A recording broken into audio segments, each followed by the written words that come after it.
коркот. Азыр билип алып, ошондон кийин баары бир чара көрүп алып коюшу мүмкүн, рейдерлик кылышы мүмкүн деген коркунуч дайыма болот деп эсептеп атам. Бирок тилекке каршы мындай көптөгөн биздин жарандарыбыз көрсөткүсү жок. Буга чейинки 2 жолку жана амнистия өзүнүн натыйжасын берген эмес.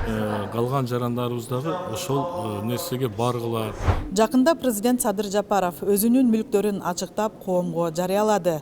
Мындан сырткары мүлктөрүн чет жакта сактагандарга кайрылуу жасап, Кыргызстанга кайтаруу керектигин сунуштады. Бул жагдайда байлар өздөрүнүн мүлктөрүн президентке ишенип, Кыргызстанга алып келишеби? Жогорку кеңештин депутаттары кандай пикирде? Сурап көрмөкчүбүз. Эми бул мисалы амнистия бул Кыргыз Республикасынын эгемендүүлүк алгандан бери менин оюмча 3-чү жолку амнистия болду. Буга чейинки 2 жолку жана амнистия өзүнүн натыйжасын берген эмес. Азыр биз былтыр бул мыйзамды жанагы кабыл алып бергенбиз. Ошонун жаатына биздин аткаминерлер, ошол бизнесмендер сыртта кармаган өздөрүнүн акчасын республикага алып келип легалдаштырыш керек эле. Ал жерде 100 миллиондон ашык акча каражаты болгондор 1 миллион гана налогун төлөйт. Ага чейин мисалы 99 миллион болуп калса эч кандай төлөмдөр жок болчу да. Ошонун негизинде баардыгына мүмкүнчүлүк берилген. Өзүңөрдүн сыртта турган акчаларыңарды алып келгиле, легалдаштыргыла. Бул эми мындай өзүнчө бир жолку жанагы акция деп кабыл алынган болчу да. Эми бул жерден кечээ мен дагы маалымат булактарын уктум. 100ге жакын биздин жаран өздөрүнүн акча каражаттарын легалдаштырылды.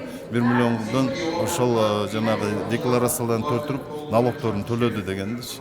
Калган жанагы списогун билбейм ким экенин. Эгерде биздин жарандарыбызда четте мүлктөрү бар болсо, менимче көбү мындай жашыруун түрдө эле жүрүшөт. Бул мыйзам буга чейин деле канча демилгеленген, бирок тилекке каршы мындай көптөгөн биздин жарандарыбыз көрсөткүсү жок. Ошондуктан менин оюмча азырынча эртерээк болуш керек. Анан бул мүлктүн чет элде, чет мамлекеттер болгон мүлкүн көрсөтпөйт деген ойдомун. Эми албетте президент өзү демилгелеп аталган мыйзам долбоорун өзү пример кылып көрсөтүп атпайбы? Өзүнүн мүлктөрүнө легалдаштырылды. Калган жарандарыбыз дагы ошол нерсеге баргыла, бар мүлкүңөрдү ачык чыгарып алгыла. Мен ойлоймун, бул ошол сыртта мүлктөрү бар, же болбосо кандайдыр бирөөгө каттап койгон мүлктөрү бар биздин жарандарыбызга мындай чоң мүмкүнчүлүк. Мен ойлоймун, өздөрүнүн ошол мүлктөрүн легалдаштырып алса, мыйзам менен корголот, купуя сырлыгы болот деп атат. Мен ойлоймун, бул биздин ошол аткаминерлерге дейбизби, чоң бизнесте жүргөндөргө дейбизби, чоң мүмкүнчүлүк легалдаштырып алса, мен ойлоймун, биздин экономикабызга оң эле таасирин тийгизет деп эсептейм. Менимче көп адамдар дагы деле ачыга чыгарбайт го дейм. Анткени коркот.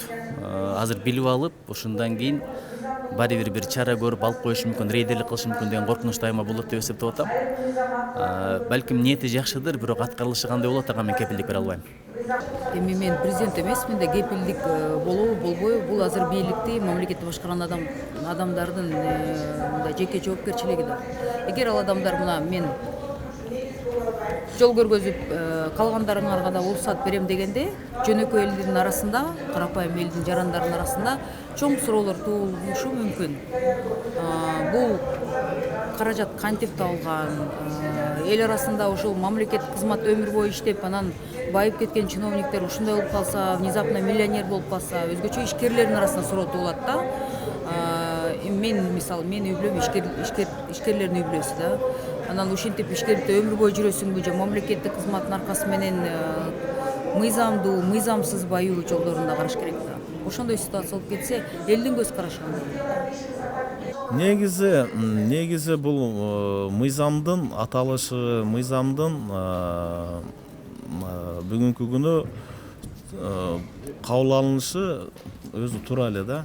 Негизи бизде азыр көптөгөн биздин байларыбыз, же болбосо көптөгөн буга чейинки адамдарыбыз мамлекеттен сырткары өзүнүн мүлктөрүн, байлыгын сыртка алып чыгып кеткен да.